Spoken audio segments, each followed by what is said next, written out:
ने हाथ में पकड़ी आखिरी सिगरेट फेंक दी और दृढ़ निश्चय के साथ नशा मुक्ति केंद्र में प्रवेश किया। लेकिन जैसे ही वह अंदर आया, सामने वाले ने उसके खूबसूरत लंबे बाल काटने की बात कही ताकि नशे की लत के कारण वह खुद को नुकसान न पहुंचा सके। Możesz wyjść. Drzwi są zawsze otwarte. यहाँ आने वाले सभी लोग स्वेच्छा से आते हैं, लेकिन अभी तक कोई भी स्वेच्छा से नहीं गया है और यहाँ एक सख्त स्तर प्रणाली भी है। नए आने वाले नशेड़ी को नवागंतुक कहा जाता है और हर किसी को न केवल बाल कटवाने पड़ते हैं बल्कि सबसे गंदे और थकाऊ काम भी करने पड़ते हैं। यहाँ तक कि खाने के लिए भी उन्हें जमीन पर बैठना पड़ता है। 7 दिन के बाद वे किराएदार के रूप में पदोन्नत होते हैं। हालांकि किराएदारों को मेहनत का काम नहीं करना पड़ता, लेकिन शारीरिक प्रशिक्षण अक्सर इतना थका देता है कि लोग खून की उल्टी कर देते हैं। अगर वे इसे सहन कर लेते हैं तो वे मालिक बन जाते हैं और मालिक न केवल एक नौकरी प्राप्त कर सकते हैं बल्कि नियमित रूप से घर जाकर माता पिता से मिल सकते हैं। लेकिन अक्सर नवागंतुक चरण सबसे कठिन होता है, यहाँ तक कि कुछ लोग अपनी जान देकर इस दर्द को समाप्त कर लेते हैं। और पहले दिन के कार्य के लिए उसे ऐसा महसूस हो रहा था जैसे अनगिनत कीड़े उसके शरीर पर रेंग रहे हों। उसे पानी के टैंक के पास लगातार लेटे रहना पड़ता था ताकि किसी भी समय साफ पानी से खुद को होश में रख सके।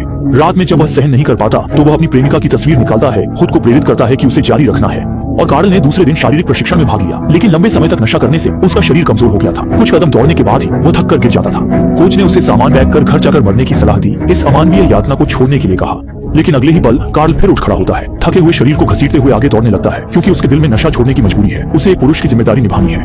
असल में कार्ल ने महिला स्नानागार में पर्स चुराते समय गलती से पुलिस प्रमुख की बेटी से मुलाकात की। शायद न्यायप्रिय परिवार में जीवन बहुत नीरस था। कार्ल के बुरे लड़के की छवि से वह मोहित हो गई। इसके लिए प्रमुख ने कार्ल को कई बार चेतावनी दी। To cię zajebie psa.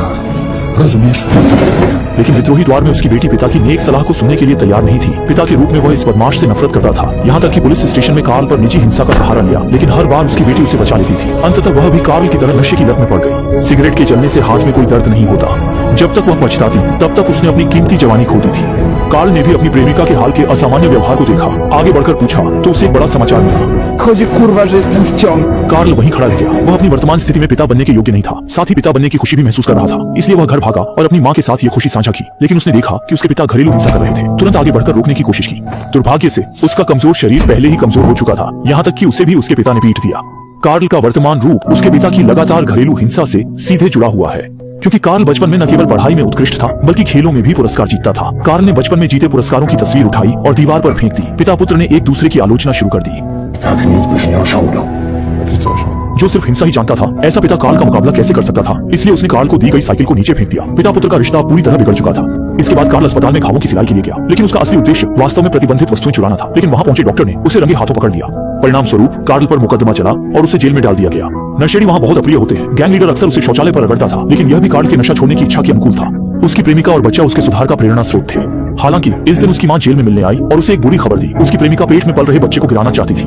Karl निश्चित रूप से इस तरह की घटना को होने नहीं देना चाहता था, इसलिए उसने कांटे को तोड़ा, फिर उसे ब्रेड में लपेटा और बिना किसी हिचकिचाहट के उसे निगल लिया। इस तरह की आत्मघाती हरकत ने उसके साथी कैदियों का ध्यान आकर्षित किया। उसने सोचा कि कार्ल को बस नशे की तलब लगी है। पास जाकर देखा तो इस नशेड़ी की हिम्मत सच में बड़ी थी। तुरंत ही उसने जेल प्रहरी को बुलाया।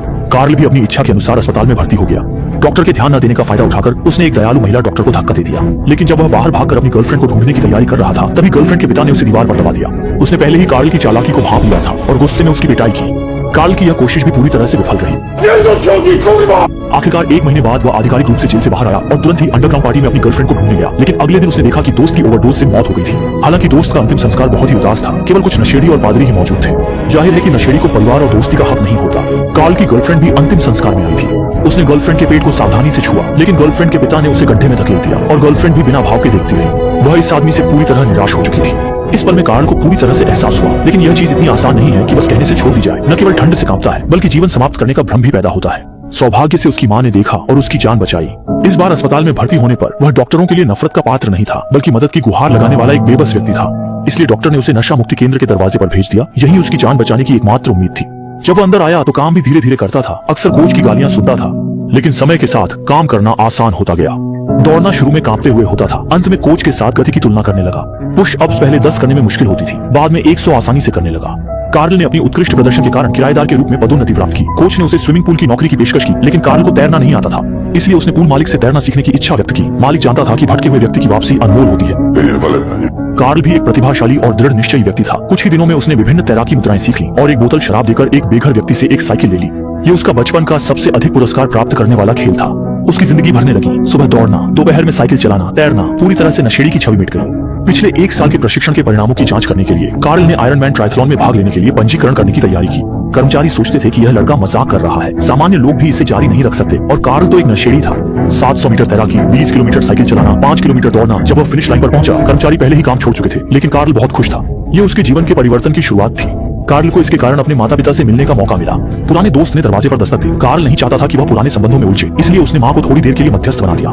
दोस्त कार्ल को उसकी गर्लफ्रेंड की खबर देने आया था। गर्लफ्रेंड नशा छोड़ने में असफल रही और उसे आईसीयू में भर्ती करवा दिया गया। कार्ल ने खुद को बचा लिया, लेकिन वह अपनी जीवन की सच्ची प्रेमिका को खोने वाला था। यह सब उसकी पुरानी गलतियों का नतीजा था। कार्ल आत्मग्लानि में अस्पताल से बाहर निकला। उसने देखा कि गलियारे में एक प्यारी सी लड़की बैठी थी। जैसे ही वह उससे बात करने ही वाला था, निदेशक ने गुस्से में छोटी लड़की को उठा लिया। कार्ल जानता था कि यह उसकी बेटी है, लेकिन अब वह पिता बनने के योग्य नहीं था। जब कार्ल ने फिर से गर्लफ्रेंड से मिलने की कोशिश की, गर्लफ्रेंड पहले ही दुनिया से विदा हो चुकी थी। इसके बाद कार्ल ने गर्लफ्रेंड की याद को प्रेरणा में बदल दिया और अधिक अनुशासित होकर जानलेवा प्रशिक्षण किया। भगवान कभी भी किसी मेहनती बच्चे को नहीं भूलते। कार्ल ने 12वीं साइकिल रेस में चैंपियनशिप जीती। ठीक जब कार्ल खुशी से फूला नहीं समा रहा था, पूल मालिक ने सूचना दी। मुख्य किरदार कार्ल को बताता है कि अमेरिका में और भी भयानक आयरन मैन ट्रायथलॉन प्रतियोगिताएं होती हैं, जहां हर साल कुछ लोग मर जाते हैं। इस पल ने कार्ल के भीतर की जुझारू भावना को जगा दिया और उसने फिर से अपना जबरदस्त प्रशिक्षण शुरू कर दिया। रात में कार्ल सामान्य रूप से 20 मील साइकिल चला रहा था, तभी एक ऑल्टो कार ने सामने से टक्कर मारकर उसे उड़ा दिया। और भी खतरनाक बात यह थी कि नर्स ने दवाई में एक इंजेक्शन प्रतिबंधित पदार्थ का मिला दिया। यह एक ऐसे व्यक्ति के लिए सबसे घातक झटका था जिसने अभी अभी नशे से छुटकारा पाया था। कार्ल ने खुद को छोड़ने का सोचा, लेकिन उसकी गर्लफ्रेंड के पिता ने उसका पासपोर्ट लाकर उसे एक मर्द की तरह खड़े होने को कहा।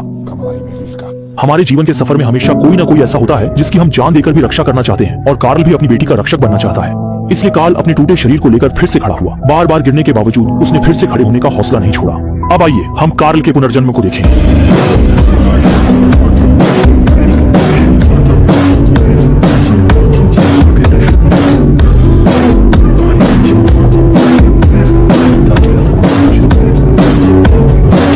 सभी लोग कार्ल के जज्बे से प्रभावित हुए और उसके लिए एक खास प्रतियोगिता पोशाक बनवाई, साथ ही थोड़ी आर्थिक मदद भी जुटाई।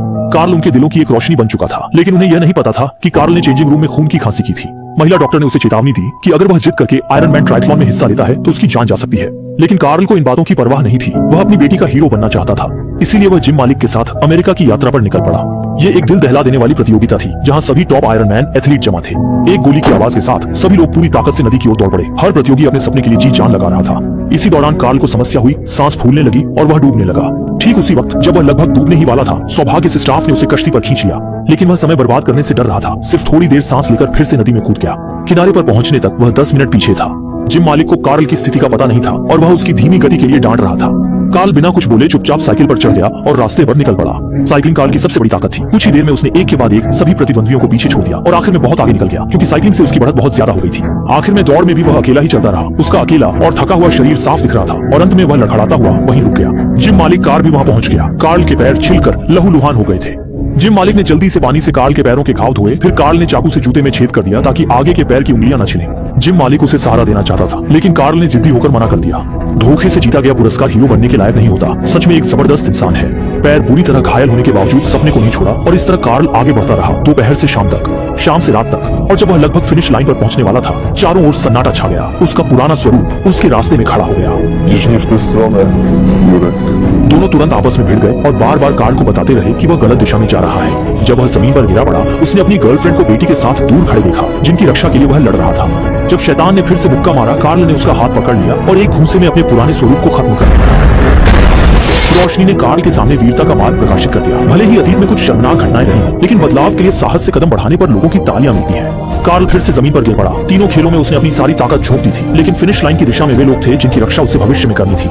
कार्ल ने फिर से प्रयास किया, ताकत से उठकर साहस के साथ अंतिम रेखा की आखिरी कदम पार किया। ये एक सच्ची कहानी है। सभी प्रेरणादायक फिल्में हमें बताती हैं कि अटूट दृढ़ संकल्प के साथ हम अंततः सफल होंगे।